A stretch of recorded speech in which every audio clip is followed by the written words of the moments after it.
Hey, sweetheart. The recreational lanes are about 3 miles back toward the main gate. This area is for active personnel only. You're going to need to pack up that little kid of yours and clear the lane. We have a qualification cycle starting in 5 minutes, and I don't have time to babysit civilians who want to play dress-up. Carly Becker didn't flinch. She didn't even look up from the magazine she was loading. Her thumbs pressed the 5.56 rounds into the polymer feed lips with a rhythmic, mechanical click that seemed to annoy the young man looming over her shoulder. She kept her eyes on the brass casings, checking the seating of each round, her breathing slow and regulated. The heat coming off the Georgia asphalt was already making the air shimmer, blurring the distant silhouette targets, but she wasn't focused on them yet. She was focused on the fundamentals. The man sighed, a loud theatrical exhalation meant to signal his supreme patience to the gaggle of recruits standing behind him. He was tall, broad-shouldered, and wearing a pristine uniform that looked like it had been tailored specifically to accentuate his biceps. Recruit Squad Leader Davis. He had that specific brand of confidence that only exists in men who have excelled in training environments but have never actually heard a bullet snap past their ear in anger. "Excuse me, ma'am," Davis said, his voice dropping an octave to a tone he probably thought sounded commanding. "I am speaking to you. You are on a hot range. You are wearing a blue t-shirt and soft armor that looks like you bought it at a surplus store. You are a safety violation waiting to happen. Now, are you the wife of one of the instructors? Did you get lost looking for the spectator stand?" Carly finally stopped loading. She set the magazine down on the wooden shooting bench with a deliberate tap. She turned her head slowly, the movement smooth and economical. A stray lock of long blonde hair had escaped her ponytail and stuck to the side of her neck in the humidity, but she made no move to brush it away. Her eyes were hidden behind dark ballistic glasses, but the set of her jaw was unmistakable. She looked at the recruit, then past him to the group of 4 other young men snickering near the weapon racks, and finally back to Davis. "I am assigned to lane 4, Carly said. Her voice was quiet, lacking the bluster Davis was projecting, but it carried a strange resonance that cut through the low murmur of the range preparations. "I have the range schedule. It says lane 4 is reserved for specialized sustainment from 0900 to 1100. Davis laughed, a sharp bark of a sound. He turned to his buddies, gesturing at her with an open palm. "Sustainment. Did you hear that? She's here for sustainment. Sweetheart, sustainment is for operators. It's for people who carry a weapon for a living. It's not for—" He waved a hand vaguely at her royal blue top and the slim-fitting soft body armor vest over it. "Whatever this is. Look, I don't know who you know or which officer gave you a pass to come shoot at the big boy range, but we are trying to qualify for the scout sniper screener here. We need focus. We don't need distractions." One of the other recruits, a lanky kid with a nervous grin, paped up from the back. "Maybe she's here to show us how to miss the target safely, Davis. Don't be too hard on her. The recoil might hurt her shoulder." The group erupted in low chuckles. Davis grinned, feeling the validation of his peers. He leaned in closer, invading her personal space, his shadow falling over her equipment. "You hear that?" Davis said, his voice dripping with condescension. "These men are training for the real deal. High stress, precision fire. We can't have you down here flinching every time a rifle goes off. It's a safety hazard. If you want to shoot, go to the indoor pistol range at the MWR. They have air conditioning. It's better for your complexion." Carly looked at the distance between his boot and hers. He was too close. Tactically, he was crowding her, limiting her movement. It was an intimidation tactic, basic and clumsy. She felt a familiar coldness settle in her chest, the same sensation she used to feel when the ramp of the transport plane lowered into the darkness. It wasn't fear, it was calculation. "I suggest you step back, recruit," Carly said. She didn't raise her voice. She didn't move her hands toward her hips. She just spoke the words like she was reading a weather report. Davis's smile faltered for a fraction of a second, confused by her lack of retreat. Usually when he leaned on people, they folded. He was top of his class, the golden boy of the intake, destined for special operations, or so he told everyone.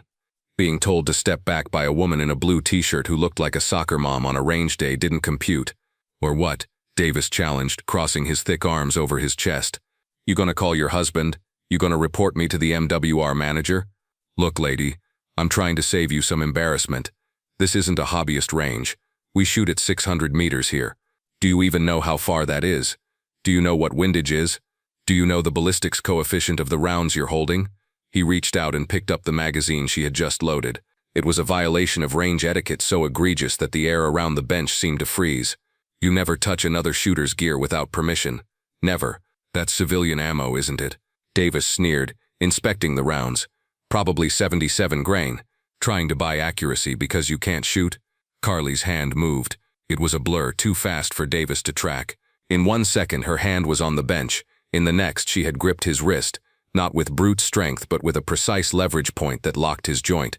She didn't twist, she just applied pressure. Davis's fingers reflexively opened, and the magazine dropped back onto the table with a clatter.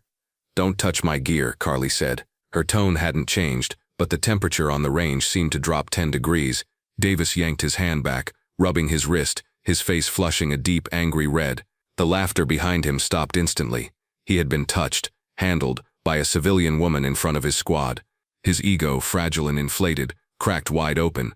"You just made a big mistake," Davis hissed, his voice trembling with rage. "That's assault. I can have the MPs down here in 2 minutes. You put your hands on a service member. Do you have any idea how much trouble you're in?" Carly turned back to her rifle bag. She unzipped it slowly, revealing a custom-built lower receiver that had seen better days. The finish was worn down to the aluminum on the mag well and the safety selector. It wasn't a shiny off-the-shelf toy. It was a tool that had been used hard. "Call them," Carly said, pulling the rifle out and inspecting the chamber. "Call whoever you want, but if you're staying on this range, you're going to be quiet. I have work to do."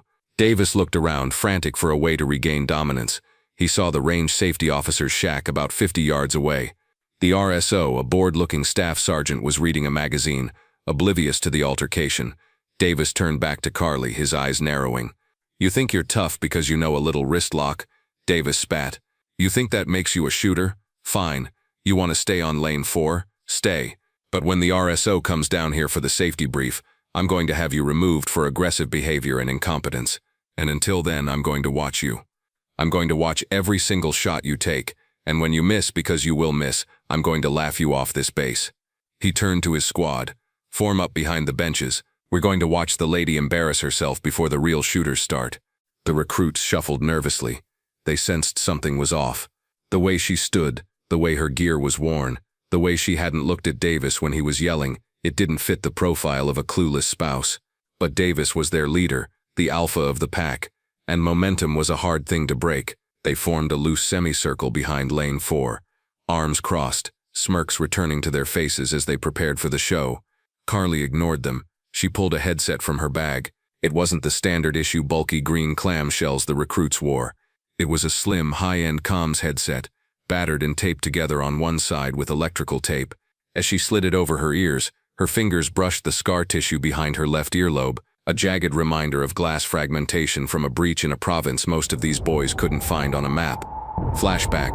The wind was howling through the valley, kicking up a wall of brown dust that tasted like copper and ancient dirt. The radio chatter was a chaotic stream of screaming call signs overlapping, panic rising. "Viper 2 is pinned, taking heavy machine gun fire from the ridgeline. We can't move." She was prone on the rocky outcrop, the shale biting into her elbows through her uniform. The heat was suffocating. Through the scope, the world was reduced to a singular, shaking circle of optics. The target was a machine gun nest, 800 meters out, elevated, firing down into the convoy. The gunner was barely visible, just a flash of muzzle and a silhouette behind sandbags. "Shooter, can you see him?" The spotter's voice was tight, breathless. "Negative on the body," she whispered, her throat parched. "I see the muzzle flash. Wind is full value, left to right, gusting 20. If you miss, they zero in on us." She didn't feel fear, she felt the math. Distance, wind, Coriolis effect, spin drift. It wasn't about the enemy, it was about the physics. She exhaled, emptying her lungs until her body was a stone. The crosshair drifted, settled, and held. She didn't pull the trigger, she pressed it, a surprise break that sent the recoil straight back into her shoulder. The rifle barked, a singular note of defiance in the chaos. 1 second, 2 seconds. The radio silence was deafening. Then target down, Viper 2 is moving, back on the range. Carly blinked, the memory receding like the tide. She snapped the upper receiver onto the lower and pushed the takedown pins in. The rifle was assembled. She grabbed a staple gun and a target sheet from her bag. "Hey," Davis yelled, stepping forward again. "You can't go down range yet. The line isn't cold." Carly pointed to the red flag on the pole. It was down. The range was cold. The RSO hadn't raised the red flag yet. She walked past Davis, carrying her target, her gait smooth and purposeful. God, she's oblivious. Davis groaned to his squad. "She's going to get someone killed. Look at her. She walks like she's strolling through a mall." As Carly walked down the lane to the 100-yard line to staple her zeroing target, a heavy Ford pickup truck rolled up the gravel access road behind the firing line. The dust cloud from the tires drifted over the recruits. The door opened, and a man stepped out. He was older, wearing a faded multicam hat and a polo shirt, but he carried himself with the heavy gravity of a command sergeant major, even in civilian clothes. It was Master Sergeant Miller, now a civilian contractor running the Advanced Marksmanship School on base. He squinted against the sun, looking at the gathering of recruits. He saw Davis posturing, the squad giggling. Then his eyes tracked downrange to the figure in the blue shirt walking back from the target stands. Miller froze. He lowered his sunglasses, his eyes narrowing as he focused on the woman's walk. The lack of wasted movement, the position of her head, constantly scanning even on a cold range. He looked at the royal blue shirt, then at the recruits. He reached into his pocket and pulled out his phone. He dialed a number, his eyes never leaving Carly. "Yeah, it's Miller," he said into the phone, his voice rough like gravel. "You're not going to believe who just walked onto range 7. No, listen to me. You need to get the battalion commander on the line. Yeah, Becker is here. Carly Becker. No, she didn't call ahead. She's just here. And I've got a bunch of green recruits giving her a hard time. It looks like they're trying to kick her off the line." He listened for a moment, then let out a low, dry chuckle. "Yeah, I know. I'm not going to stop it. She needs to clear the pipes. But you better get down here. If she decides to teach them a lesson, I want it on video for the training library." "Okay, hurry up." Miller hung up and leaned against the truck, crossing his arms. He watched Davis shouting something at Carly as she returned to the firing line. Miller shook his head, a mixture of pity and anticipation on his face. "You poor dumb bastard," Miller whispered to himself. "You just kicked a hornet's nest and you think it's a piñata." Carly returned to the bench. Davis was waiting for her, a smug look on his face. "I checked your target."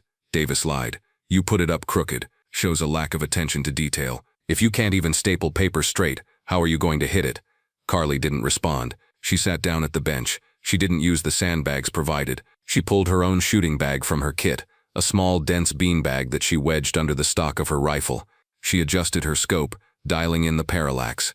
The RSO finally blew the whistle. Range is hot. Eyes and ears. The red flag went up.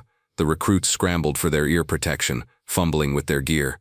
Davis stood right behind Carly, crossing his arms, waiting for the first shot. He wanted to criticize her stance, her grip, her flinch. He was ready with a dozen corrections. Carly loaded the magazine. She racked the charging handle. The sound was crisp, metallic, final. She settled into the rifle. Her cheek weld was perfect. Her elbows were tucked. Her breathing stopped. She didn't take a warm-up shot. She didn't fire a fouling round into the berm. Crack. The rifle jumped slightly, straight back. No muzzle rise. The casing spun through the air and landed on the concrete. Missed. Davis shouted immediately over the ringing in his ears. "I didn't see dust. You went high. You're anticipating the recoil. You're jerking the trigger." Carly didn't move her head from the stock. She didn't cycle the bolt. It was semi-auto. But she waited for the reset. Click. Crack. Another casing. Same spot on the concrete. "Way left," Davis yelled, stepping closer, actually leaning over her to look downrange, though he didn't have a spotting scope. "You're torquing the grip. Relax your hand. God, this is painful to watch." Crack. Crack. Crack. 5 shots. 5 seconds. A fast cadence for precision fire, almost reckless. Carly engaged the safety and set the rifle down. The bolt was locked back, the chamber empty. Davis laughed, shaking his head. "Well, that was a waste of ammo. You fired 5 rounds and I didn't see a single impact on the backstop. You probably put them over the berm. That's a safety violation, sweetheart. You're sending rounds into the next county." He turned to his squad, who were all watching with amused grins. "See that? That's what happens when you watch movies and think you can shoot. No fundamentals. No breath control. Just blasting away. Excuse me." The voice came from behind the recruits. It was Master Sergeant Miller. He had walked up silently, his boots crunching softly on the gravel. The recruits jumped and snapped to something resembling attention, though they were confused by his civilian clothes. Davis, recognizing the aura of authority even without the rank patches, straightened up. "Sir?" Davis asked, unsure of who he was addressing but smart enough to be respectful. "I've been watching from the truck," Miller said, walking past Davis toward the spotting scope mounted on the adjacent bench. He didn't look at Davis. He looked at Carly. "Good morning, ma'am." Carly looked up, her expression softening just a fraction. "Miller, didn't know you were still running the circus." "I try to keep the clowns in the car," Miller said, a slight smile touching his lips. He leaned down and looked through the high-powered spotting scope aimed at Carly's target, 100 yards downrange. Davis couldn't help himself. "She's all over the place, sir. I was just trying to give her some pointers. She sent 5 rounds over the berm. I was about to call the RSO to have her removed for safety." Miller stayed on the scope for a long moment. The silence stretched out, uncomfortable and heavy. The heat seemed to intensify. Then Miller stood up slowly. He looked at Davis with an expression that could peel paint off a bulkhead. "Over the berm?" Miller asked quietly. "Yes, sir.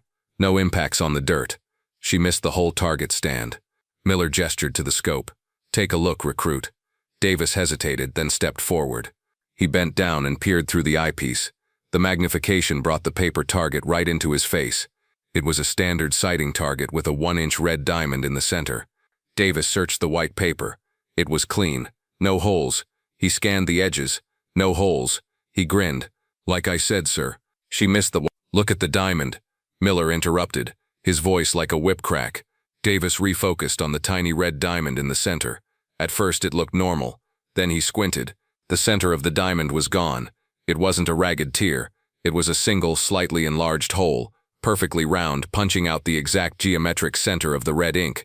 Davis frowned. "Okay, she got lucky with 1 shot, but where are the other 4? Miller looked at Carly, who was calmly reloading her magazine. "She put them through the same hole, son." Davis jerked his head back from the scope like it had burned him. "That's impossible. No one shoots a .20 group with a cold bore in 5 seconds. It's physically impossible." Miller looked at the recruits. "Raise your hand if you know what the Indigo unit is." The recruits stared blankly. One of them, a quiet kid in the back, slowly raised his hand. Isn't that the counter-terrorism designated marksman program? Like the federal asset team?" Miller nodded.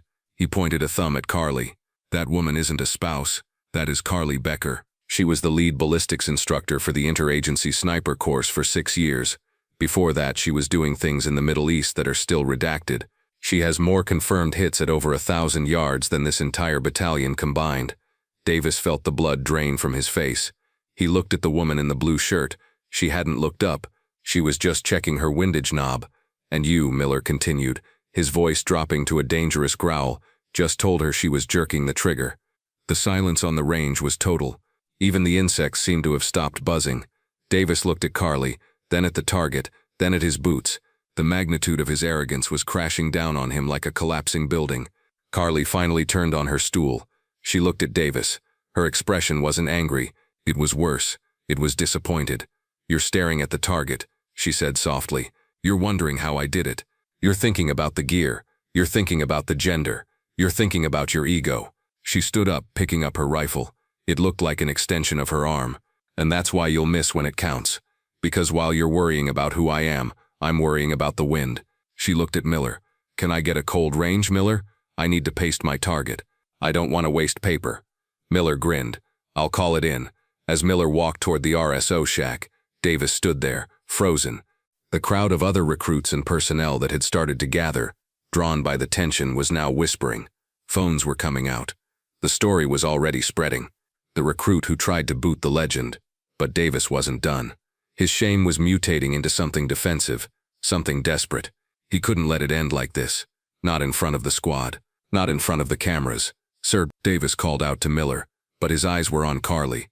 That was a trick. A fluke. Anyone can bench rest a group if they get lucky." Carly stopped.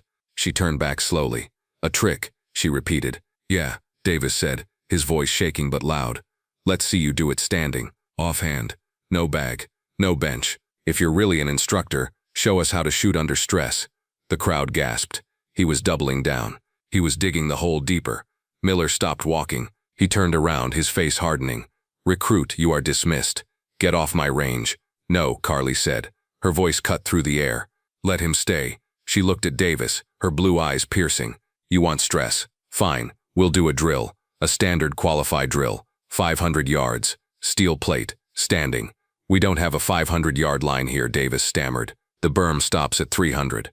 Carly pointed toward the distant hillside, past the berm, where a derelict tank hull sat rusting in the sun. It was a known unauthorized target, way out past the safety fans usually used for small arms, but used by the heavy weapons teams. The tank hatch, Carly said.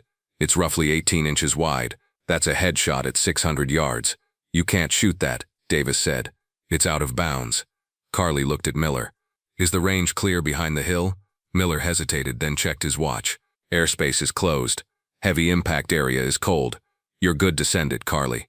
But that's a hell of a shot with a carbine. Carly didn't answer. She stepped away from the bench. She stood in the gravel, exposing herself to the full heat of the sun. She bladed her body toward the distant hill. The target was barely a speck to the naked eye. 5 shots, Carly said to Davis, standing.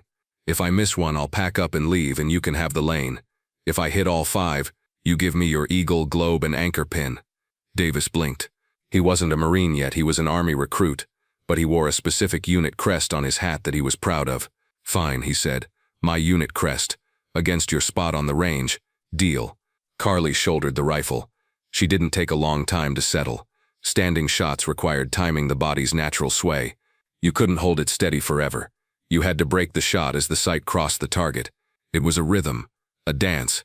The crowd held its breath. The distance was extreme for a 5.56 carbine without magnification. She was using a low-power variable optic, but even then the holdover would be significant. She fired. Ping. The faint delayed sound of metal on metal drifted back on the wind a full second later. A hit. Davis's jaw dropped. She didn't lower the rifle. She cycled the bolt mentally, finding the rhythm. Ping. 2. Ping. 3. Ping. 4. She paused on the 5th shot. The wind picked up, swirling dust around her legs. Davis was praying for a miss. He was physically leaning forward, willing the bullet to fly wide. Carly adjusted her stance slightly, leaning into the wind. She exhaled. Ping. 5 for 5. 600 yards. Standing. She lowered the rifle and engaged the safety. She didn't look at the target. She looked at Davis. She held out her hand. The pin, she said. Davis stared at her. He looked at the distant hill, then back at her. He moved slowly, his hands trembling as he reached up to his hat. He unpinned the crest. It was a small piece of metal, but it represented his pride, his identity. Handing it over felt like surrendering a limb. He placed it in her palm. Carly looked at the pin. She closed her fingers over it. Then she did something unexpected. She didn't put it in her pocket. She walked over to the bench where Davis's gear was scattered. She placed the pin gently on top of his cleaning kit. Keep it, she said. Davis looked up, confused. What? You need it more than I do, Carly said, her voice devoid of mockery now. It sounded tired but kind. You're building an identity. You think being loud, being big, being aggressive makes you a soldier. It doesn't. It makes you a target. She gestured to the range, to the heat, to the silence. The bullet doesn't care if you're a man or a woman. It doesn't care if you're wearing a uniform or a blue t-shirt. It only cares about the standards. You lowered your standards today because you made an assumption. You assumed I wasn't a threat. In my world, that assumption gets your team killed. She slung her rifle over her shoulder. Don't apologize to me, she added as Davis opened his mouth. Just learn to shoot, and never ever touch another shooter's gear. She turned to Miller. I'm done here, Mike. Too much chatter. I'll come back when the professionals are on the line. Miller nodded, snapping a salute that was casual but deeply respectful. See you around, Carly. Carly walked away, heading toward the parking lot. The crowd parted for her, a sea of green uniforms splitting for the woman in the blue shirt. As she passed, not a single person spoke. They just watched, their phones recording the back of the unassuming legend who had just dismantled the biggest ego on the base without raising her voice. Davis stood alone at the bench, staring at his unit crest. He picked it up. It felt heavy. He looked at the paper target with the single hole in the center. He looked at the distant tank. He took a deep breath, the first real breath he'd taken in 10 minutes. He looked at his squad. They weren't smiling anymore. They were waiting for him to say something. Get on the line, Davis said quietly. His voice was different. The bluster was gone. We have a lot of work to do. Miller watched from the side, nodding approvingly. He pulled his phone back out and dialed the battalion commander. Sir? Yeah, you missed it. But don't worry. I think the recruits just got the best lesson of their careers. Yeah, she's gone. But I have a feeling the story is going to stick around for a long time. Miller hung up and looked at the empty lane where Carly had stood. The heat shimmered off the asphalt, but the air felt clearer now. End of script. If you enjoyed this story of quiet professionalism and instant karma, please like and subscribe to She Chose Valor for more stories of our women in uniform. Let us know in the comments what's the best range justice you've ever seen.